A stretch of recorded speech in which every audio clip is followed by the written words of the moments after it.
Magandang araw mga kapatid. Tayo pong muli ay mag-aaral ng salita ng Diyos. Ang pamagat ng mensahe sa umagang ito ay ang babala laban sa pagtalikod sa pananampalataya. Ang ating pong teksto ay matatagpuan sa Hebreo 5, talatang 11 hanggang kabanatang 6, talatang 12. Ang mga puntos ng mensahe ay una, ang dahilan ng pagtalikod sa pananampalataya. Kabanatang 5, talatang 11 hanggang 14. Pangalawa, ang kalutasan ng pagtalikod sa pananampalataya. Kabanatang 6, 1 hanggang 3. Pangatlo, ang panganib ng pagtalikod sa pananampalataya. Kabanatang 6, talatang 4 hanggang 8. Pangapat, ang layunin ng babala sa pagtalikod sa pananampalataya. Kabanatang 6, talatang 9 hanggang 12. Ganito po ang sinasabi ng ating teksto. Tungkol sa kanya ay marami kaming masasabi at mahirap ipaliwanag. Palibhas ay naging mapurol na kayo sa pakikinig. Sapagkat bagaman sa panahong ito ay dapat na kayo mga guro na, kailangan muling may magturo sa inyo na maunang simulain ng aral ng Diyos. Kayo'y nangangailangan ng gatas at hindi ng pagkaing matigas. Sapagkat bawat tumatanggap ng gatas ay walang alam sa salita ng katwiran, palibhas ay isa siyang sanggol. Ngunit ang pagkaing matigas ay para sa mga nasa hustong gulang, na nasanay ang kanilang pandama na makilala ang pagkakaiba ng mabuti at masama. Kaya't iwanan natin ang mga unang simulain ng aral ni Kristo at tayo magpatuloy sa kasakdalan, na huwag nating muling ilagay ang pasaligan ng pagsisisi mula sa mga patay na gawa at pananampalataya sa Diyos. Nang aral tungkol sa mga bautismo, pagpapatong ng mga kamay, muling pagkabuhay ng mga patay at nang walang hanggang paghuhukom. At ating gagawin ito kay pahintulot ng Diyos, sapagkat hindi mangyayari ng mga dating naliwanagan na at nakalasap ng kaloob ng kalangitan at mga naging kabahagi ng Espiritu Santo at nakalasap ng kabutihan ng salita ng Diyos at ng mga kapangyarihan ng panahong darating at pagkatapos ay tumalikod ay muling panumbalikin sa pagsisisi. Iyamang sa kanilang sarili ay muli nilang ipinapako sa krus ang anak ng Diyos at itinataas sa kahihiyan, sapagkat ang lupang umiinom ng ulang madalas na pumapatak sa kanya at tinutubuan ng mga halamang angkop doon na dahil sa kanila ito ay binungkal, ay tumatanggap ng pagpapalang mula sa Diyos. Subalit kung ito'y tinutubuan ng mga tinik at dawag, ito ay walang kabuluhan at malapit ng sumpain, at kanyang kahinatnan ay ang pagkasunog. Ngunit mga minamahal, kami ay lubos na naniniwala sa mga mabubuting bagay tungkol sa inyo at sa mga bagay na may kinalaman sa kaligtasan, bagat kami ay nagsasalita ng ganito.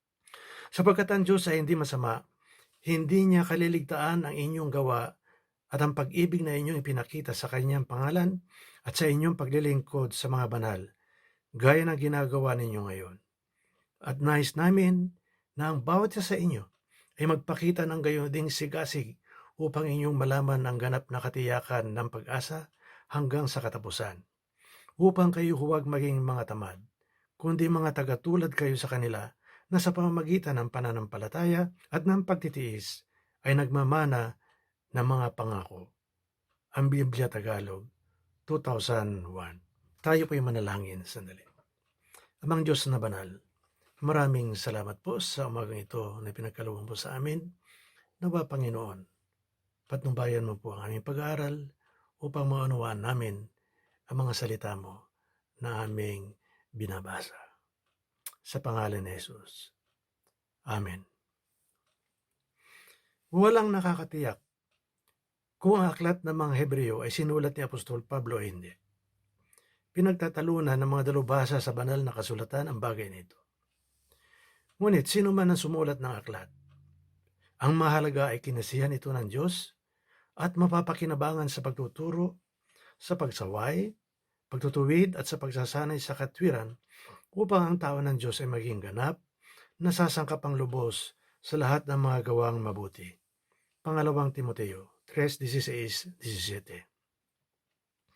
Ang pangunahing layunin ng aklat ay upang patunayan na si Kristo Jesus, ang anak ng Diyos, ay higit at lalong dakila kaysa mga nagdaang mga propeta, mga anghel, kay Moises at kay Aaron, sapagkat sa mga huling araw na ito ay nagsalita siya, ang Diyos Ama, sa atin sa pamamagitan ng anak na kanyang itinalagang tagapagmana ng lahat ng mga bagay na sa pamamagitan din niya ginawa ang mga sanlibutan. Siya ang kaniningan ng kalulatian ng Diyos at tunay na larawan ng kanyang likas at kanyang inaalalayan ang lahat ng bagay sa pamamagitan ng kapangyarihan ng kanyang salita. Na magawa na niya ang paglilinis ng mga kasalanan, siya ay umupo sa kanan ng kamahalan sa kaitaasan. Hebreo 1:2-3. Siya ang Panginoon na nang simula pa ay siyang lumikha ng langit at lupa. Ang langit at lupa ay mapapalitan, ngunit siya ay nananatili magpakailanman. Hebreo 1:10-12, 13:8. Siya ay higit na dakila sa lahat sapagkat bilang pinakapunong pari magpakailanman ayon sa pagkapari ni Melkisedek. Ang daladala niya ay ang dakila, tiyak at walang hanggang kaligtasan sa pamamagitan ng kanyang minsan at magpakailanmang paghahandog ng kanyang buhay para sa kapatawaran ng kasalanan sa ilalim ng bagong tipan. Dahil dito, ang pagtalikod sa pananampalataya ay napakabigat na kasalanan sapagkat ito ay pagyurak sa anak ng Diyos, paglapastangan sa dugo ng tipan at pag-alipusta sa espiritu ng biyaya. Hebreo 10:29. Ang mga tumalikod ay hindi na maaaring panumbalikin upang magsisi sapagkat muli nilang ipinapako sa krus at inilalantad sa kahihiyan ang anak ng Diyos. Hebreo 6. Magandang Balita, Biblia Tagalog. Tulad ng teksto ng ating mensahe, napakaraming babala ang nakapaloob sa aklat ng mga Hebreo.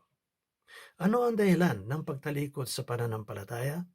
Ayon sa Hebreo 5:11-14, sila'y mapurol sa pakikinig, walang alam sa salita ng katwiran at pagkakaiba ng mabuti at masama. Bagamat matagal na silang Kristiyano at dapat mga tagapagturo na, nanatili silang sanggol sa pananampalataya. Hindi sila naging masigasig sa pag-aaral ng salita ng katwiran o ebanghelyo. Sa halip sila ay naging tamad, mga talatang 11-12. Hindi nila pinag-ukulan ng higit ng pansin ang mga bagay na kanilang narinig, kaya sila natangay papalayo.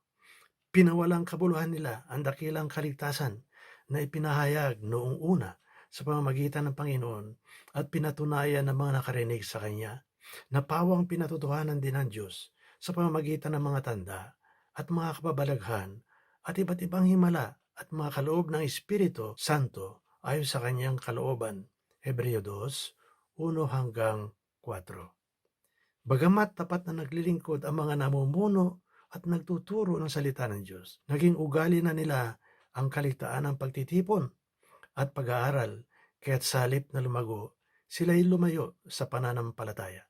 Hebreo 10:25-13:7-16. Tumigas ang mga puso at tulad ng mga Israelita ay naging mga masuwayin at hindi nakapasok sa lupang pangako. Hebreo 3:7-19. Marahil mas inibig nila ang salapi kaysa Diyos sapagkat hindi sila nasisiyahan sa kung anong meron sila. Kaya wala na silang panahon sa Diyos at sa Kanyang salita. Hebreo 13:5-6. Ang mga sanggol sa pananampalataya ay madaling bumigay at mahikayat sa sari-sari at kakaibang mga turo na ikapapahamak nila, lalo na kung may kasamang mga kahirapan at pag-uusig. Hebreo 13:9. Ang mga Hudyo na naging Kristiyano ay nihikayat ng mga bulaang mga ngaral na sumunod pa rin sa mga alituntunin na nakapaloob sa kautusan ni Moises upang aaring ganap ng Diyos at maligtas. Ang itinuturo nila ay hindi sapat na manalig lamang kay Jesus. Sa makatwid, kailangan nila magpasakop sa ilalim ng lumang tipan sa pamamagitan ng pagsunod sa kautusan ni Moises. Ngunit ayon sa aklat na ito, si Kristo ang itinalaga ng Diyos bilang pinakapunong pari ayon sa pagkapari ni Melkisedek at siya ang naging pinagmulan ng walang hanggang kaligtasan ng lahat ng mga sumusunod sa Kanya. Hebreo 9 hanggang 10. Sa pamamagitan ng pananampalataya kay Jesus at pagtitiis, ay tiyak na magmamana ng pangako ng Diyos kay Abraham. Hebreo 6:13-20. Ang pagiging ganap at sakdal sa harapan ng Diyos ay hindi makakamit sa pamamagitan ng pagkapari ng mga Levita, kaya't kailangan lumitaw ang isa pang pari ayon sa pagkapari ng Melkisedek. Sapagkat nang palitan ang pagkapari ay kailangan din naman palitan ang kautusan na mahina at walang pakinabang. Hebreo 7:11 hanggang 12, 18 hanggang 19. Si Jesus ang naging tagapanagot ng higit na mabuting tipan. Siya ay may kakayahang iligtas ng lubos ang mga lumalapit sa Diyos sa pamamagitan niya. Yamang lagi siyang nabubuhay upang mamagitan sa kanila. Hebreo 7:22 hanggang 25. Ang Kristiyano ay nasa ilalim ng bagong tipan, hindi sa una o luma na pinalipas na. Hebreo 8:13. Sapagkat pinalipas na, hindi na dapat balikan. Hindi maaaring pagsamahin ng dalawa. Ang muling pagpapasakop sa kautusan ni Moises sa ilalim ng lumang tipan ay pagtalikod sa pananampalatayang Kristiyano sa ilalim ng bagong tipan. Ang mga alituntunin sa pagsamba sa lumang tipan at kautusan ni Moses ay simbolo o paglilarawan lamang na tumutukoy sa kasalukuyang panahon. Ang mga kaloob at mga handog na iniaalay ay hindi nakapagpapalinis ng budhi ng mga sumasamba roon. Ang paglilinis nila ay nauukol lamang sa pagkain at inumin at sa iba't ibang uri ng paglilinis, mga alituntunin panlabas lamang na iiral hanggang sa baguhin ng Diyos ang lahat ng bagay. Hebreo 9:9 hanggang 10. Ang mga bagay na ito ay larawan lamang ng mga nasa langit. Si Kristo na pinakapunong pari sa langit mismo pumasok at ngayon nasa harap na siya ng Diyos at namamagitan para sa atin. Hebreo 9:23-24. Ang kaalamang ito ang kalutasan o solusyon sa problema ng pagtalikod sa pananampalataya. Sapagkat hindi nasakop ng kautusan ni Moises, iwanan na ang mga katuruan at mga alituntunin sa ilalim ng lumang tipan, sa halip manatili at lumago sa pakikipag-isa kay Kristo sa pamamagitan ng pananampalataya at kapangyarihan ng Espiritu sa ilalim ng bagong tipan. Ang tinutukoy ng mga panimulang aralin ng salita ng Diyos sa Hebreo 5:12 o mga panimulang aralin tungkol kay Kristo sa Hebreo 6:1 ay walang iba kundi ang mga aralin at alituntunin sa ilalim ng lumang tipan na ang pundasyon o saligan ay ang kautusan ni Moses na pinalipas na at wala ng kabuluhan sapagkat mga simbolo o larawan o anino lamang tungkol kay Kristo. Sapagkat larawan o anino lamang, ang dugo ng mga toro at mga kambing ay hindi makakapawi ng mga kasalanan. Hebreo 10:4. Dahil dito, sinugo ng Diyos si Kristo upang ihandog ang kanyang katawan. Sa ganitong paraan, inalis nga ng Diyos ang unang handog at pinalitan ng handog ni Kristo na siyang tunay na makakapawi ng mga kasalanan sa ilalim ng bagong tipan. Hebreo 10:5 hanggang 18. Inalis ng Diyos ang lumang tipan na hindi makakapawi sa kasalanan o hindi maaring magpasakdal sa mga sumasamba o lumalapit sa Diyos, upang maitatag ang bagong tipan na siya magpapasakdal o magpapabanal sa mga lumalapit sa Diyos sa pamamagitan ng pag-aalay ng katawan ni Kristo minsan at magpakailanman. Hebreo 10:1-9 hanggang 14. Ang kasakdalan o kaganapang ito, maturity or perfection sa ibang salin, na bunga ng pakikipag-isa kay Kristo sa kanyang katawan sa pamamagitan ng pananampalataya at Espiritu, ang ipagpapatuloy hanggang sa maging ganap ayon sa kaganapan ni Kristo.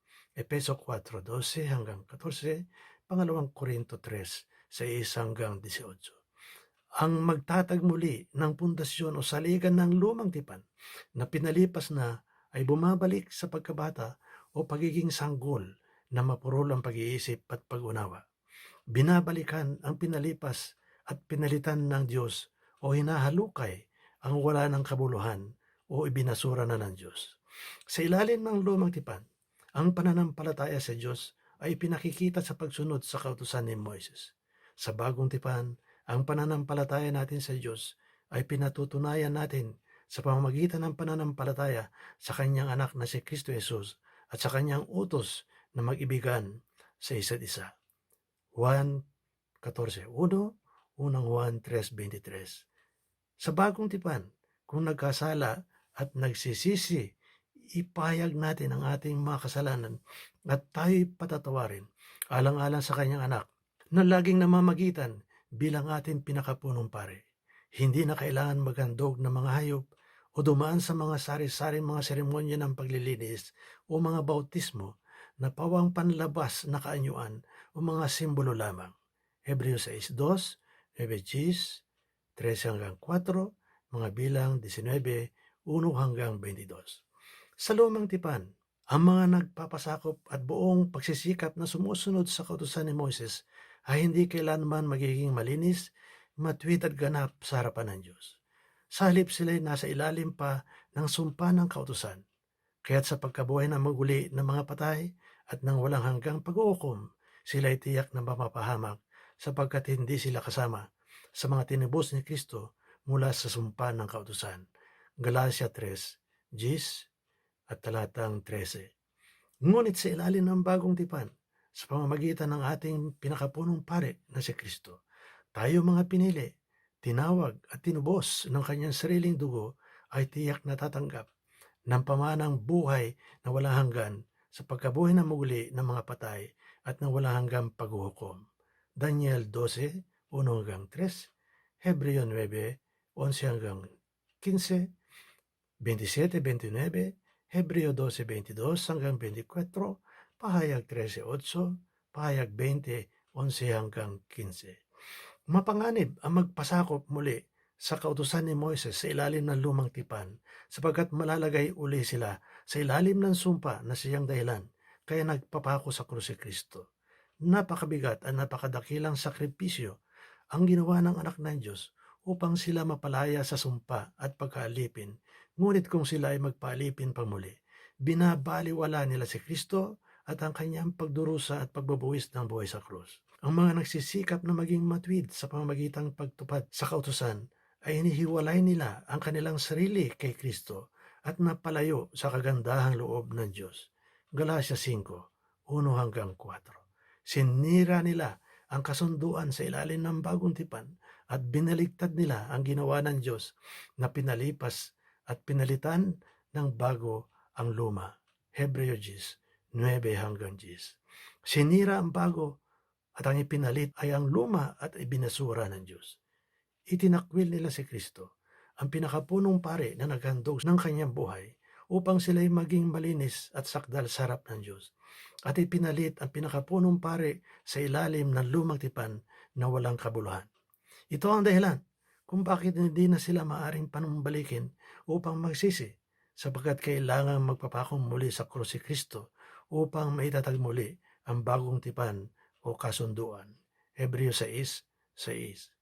Hindi na muling babalik sa Jesus upang magpapako sa krus at ilantad ang sarili sa kahihiyan.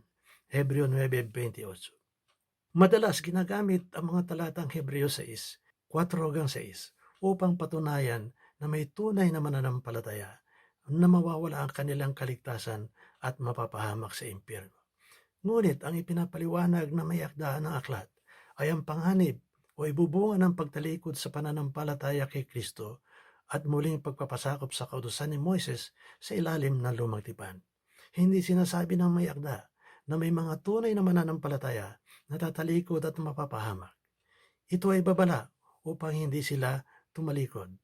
Bagamat ganun mga pananalita, tiyak na hindi sila makakasama sa mga nanganganib sumpain ng Diyos at tupukin sa apoy patungkol sa kanilang kaligtasan sapagkat hindi sila pababayaan ng Diyos na mapapahamak. Hebreo 6:8-10. Ang tunay na mananampalataya ay patuloy na pinapatnubayan at tinutulungan ng pangakong Espiritu Santo na mananatili sa kanila magpakailanman. Juan 14:16. Malinaw sa konteksto na ang kaligtasan ng tunay na mananampalataya ay nakabatay sa sinumpaan at pangako ng Diyos na hindi nagsisinungaling, pag-asang matibay at matatag na umaabot hanggang sa dakong kabanal-banalan. Hebreo 6:13-20. Walang tunay na tupa ng Diyos ang mapapahamak sapagkat sila'y tiyak na makikinig, susunod at maliligtas. 1 Gs 3, Gs 11, 14, 16, 27, 29. Ang inumpisahan ng Diyos, tiyak tatapusin niya. Pilipos 1:6. Ang layunin ng babala ay upang patuloy na magsumikap o huwag maging tamad hanggang wakas ang bawat isa sa kanila upang makamtan ang inaasahan sa pamamagitan ng pananalig at pagtitiis. Hebreo 6, 11 hanggang 12. Ang tunay na kay Kristo ay tiyak na hindi kabilang sa mga tumatalikod, kundi sa mga may pananampalataya at naliligtas.